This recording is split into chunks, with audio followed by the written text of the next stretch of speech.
Bien, continuamos nuestra muy interesante conversación con nuestro distinguido invitado. Y en esta primera parte nos diste una especie de resumen, pero con muchos datos precisos de cuál es la problemática real de nuestro país y de gran parte del mundo, porque no vamos a decir que es un problema exclusivo de República Dominicana. Y quedamos en un punto donde yo te interrumpí, perdón, que tú continúes ahí y después enganchemos, ya que hablamos de que somos parte de un entorno mundial donde la problemática no solamente de nuestro país, ¿cómo estamos nosotros ubicados a nivel de países homólogos al nuestro en Latinoamérica y a nivel de países más desarrollados en materia de accesibilidad y de tecnología? Bueno, fíjate, continuando con la idea que teníamos antes de la pausa, la competencia que tienen las gigantes digitales y todos estos emprendimientos de aceleración que se montan en estos flujos generados por Internet ya hace más de 2 décadas, prácticamente vienen a competir con los mismos servicios que tanto los hacedores de políticas públicas y sus ejecutores tratan de brindar a la población. Entonces, mencionaba el caso de los problemas que hay en Punta Cana a nivel de transporte turístico, y fíjate cómo las personas se van a favor de Uber y no del sindicato, porque entienden que la eficiencia es mejor y que esa eficiencia les da valor y satisface su necesidad. Antes nos quedábamos que eso es lo que había y había que aceptarlo. Ahora no, el consumidor dominicano dice, no, yo quiero lo que me conviene. Entonces, eso está pasando alrededor del mundo. Ahora, ¿qué pasa? Los mercados, cuando hay mucha competencia, empiezan a autorregular. Y lo importante es que los reguladores puedan participar para mantener el equilibrio. Te voy a poner un caso, Londres. En Y que Londres, no entren, perdón, y que no entren, Arturo, agentes momentáneos que utilicen técnicas de dumping, que puedan afectar, sino que sea un mercado abierto donde real y efectivamente el que quiera competir con reglas claras pueda competir sin necesidad de afectar al pequeño y al mediano. Correcto. Ahí es importante aclarar, en el caso de Uber, Londres emitió un tribunal, una orden, o sea, ya un veredicto en donde califica a los empleados, a los drivers que eran independientes como empleados de Uber. Y Uber va a tener que darle sus beneficios. Ahora, cuando salió la noticia, le comentaba a un colega en Twitter que prácticamente eso es lo que resuelve un pase en Punta Cana. Porque inmediatamente Uber diga, ellos son mi empleado, ellos se registran según el Ministerio de Turismo y ya se acabó el tema. Ahora, Uber tiene la ventaja ahí, porque el turista desde el avión, como yo lo hago cuando viajo, va a pedir su servicio para que lo esté esperando. Entonces, es un tema de competitividad y aceleración. Los actores de un mercado no pueden retener el progreso, no pueden detenerlo, no pueden hacer que se atrase. Entonces, en ese aspecto, sobre lo que preguntabas, el país prácticamente en el índice global de innovación anda alrededor de los puestos 90 y 95. Estamos coqueteando en esa parte. Ahora, al nivel de índice de preparación de conectividad, que es prácticamente ese índice que mide qué tan listos están los países, nosotros estamos alrededor del puesto 75 y es una buena posición. Por eso digo que técnicamente hay que darle el merecido puesto a la industria de telecomunicaciones porque siempre ha estado a la vanguardia y hay que trabajar de la mano con ellos para continuar venciendo las barreras sistémicas, porque al final el futuro viene a través de la conectividad. Entonces, ¿estamos preparados para recibir el futuro? Sí. Ahora, tenemos muchos temas de fondo, no de forma, que debemos arreglar. Por ejemplo, la propuesta de ley de teletrabajo que comentamos hace un rato es una ley especial. Ahora, ¿qué pasa? Si nos metemos a modificar el código de trabajo, se empantana porque hay una serie de estamentos que yo entiendo que tienen que pasar 2 o 3 generaciones más para que esos debates concluyan. Porque el mundo va a tener un avance de una manera tal en que ya esos son reclamos de personas que quizás ya no están en el padrón. Así es. Entonces, es importante tomar esto en cuenta porque la medida en que podemos ir modernizando el marco legal local y que los jóvenes que empiecen a participar en el diseño de las políticas del mañana, porque, por ejemplo, la ley de teletrabajo, ese proyecto de ley, yo digo que es una deuda que se está pagando. Eso debió estar hace 5 años. ¿Ok? Okay. Es como el decreto 7121, el presidente Luis Abinader crea el Presidente. Gabinete de Transformación Digital. Nosotros ahí estamos participando a través de la Cámara TIC en la mesa de economía digital, un tema que ya sabes que estoy ahí abordándolo, pero lo importante es que es la primera vez que los actores públicos, privados y sociedad civil se van a sentar a diseñar la Agenda 2030, la Agenda Digital. Esto venía de los trabajos de la Agenda Digital de hace casi 17 años y se perdió esa conversación. Entonces, cuando los actores de un mercado, de un país, de una nación, no conversan, hay un actor que acelera, que esto pasó con el tren gubernamental, entonces los demás quedan rezagados. Y ustedes me dirán, pero el sector privado tiene el capital suficiente para avanzar, sí, pero si la regulación está antes que la innovación, no hay progreso. Siempre la innovación en los mercados acelerados va a preceder a la regulación, porque tenemos que saber si funciona primero para luego regular. Para usted regular. Claro. No puede regular lo que no funciona. Exacto, pero tenemos muchas leyes que nacen muertas, Alberto. Entonces, esa práctica debemos dejarla. No podemos legislar hacia el pasado, tenemos que legislar hacia el futuro. Y eso es lo que la juventud tiene que empezar a aprender y dejar de imitar los modelos tradicionales que no nos van a llevar para ningún lado. Bien, Arturo, yo quisiera, por favor, que tú, en esa forma muy didáctica, muy clara, como tú te expresas, y a nuestro público televidente, nos dé algún tipo de orientación o de información sobre qué diferencia hay o cuál es, qué significa lo que anteriormente se entendía como República Digital, que fue utilizada en los últimos años, y lo que recientemente la administración del presidente Luis Abinader conformó lo que es el Gabinete de Transformación Digital, o de transformación digitales, gabinete. Sí. O sea, ¿qué es una cosa y qué es la otra? Son dos cosas que una sustituye a la otra, una continuidad de la otra. Explícanos tú, por favor. Lo primero que hay que aclarar a la audiencia es que desde el año 2003 se diseñó una agenda digital para la República Dominicana. Y en esa agenda digital confluían diferentes actores de la vida nacional, que estaba el Estado y estaban diferentes organizaciones de la sociedad civil y estaba también el sector privado. Ahora, la República Digital nace como un concepto de campaña para una de las elecciones del PLD en los gobiernos de Danilo Medina. Este concepto de campaña, que en el segundo periodo de Medina le ayuda a ganar la presidencia, se transforma en un programa gubernamental, que es la primera vez que pasaba también en la historia del país. Como el programa ya tenía sus líneas, sus ejes y sus diseños, evidentemente sustituyó la agenda digital. Pero esto dejó de fuera al ecosistema que se supone que la agenda digital estaba diseñada.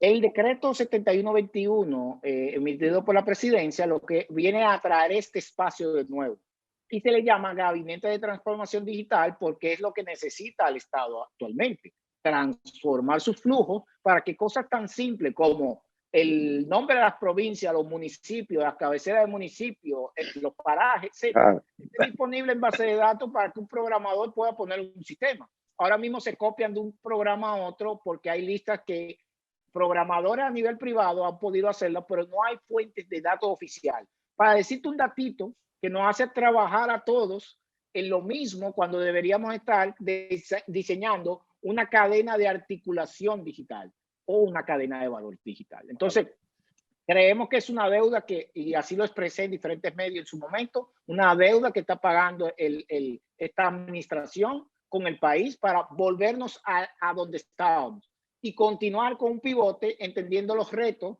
que hemos tenido por la pandemia y que debemos prepararnos como país a nivel de las siguientes transformaciones que tenga el mundo en adelante. Para ponerte un contexto, ya lo que vamos a tener una exploración planetaria próximamente. Hay agua en la Luna, tenemos Curiosity en Marte. Entonces, Eso significa que las grandes potencias están buscando recursos fuera de este globo terráqueo. Entonces, ¿vamos a seguir mirando hacia el pasado? No, tenemos que abordar porque el mundo viene acelerado. Una cosa importante que me recuerdo, que viene muy en contexto de lo que estamos conversando, es que la semana pasada el Partido Comunista Chino aprobó en su congreso el plan quinquenal donde incluye al blockchain, que era una tecnología prohibida en China para uso financiero, para la aplicación del comercio y de la trazabilidad con transparencia de los contenedores, las transacciones de exportación. Eso significa que todo el que vaya a negociar con China tiene que usar blockchain. Eso significa que nosotros tenemos que tener sistemas preparados.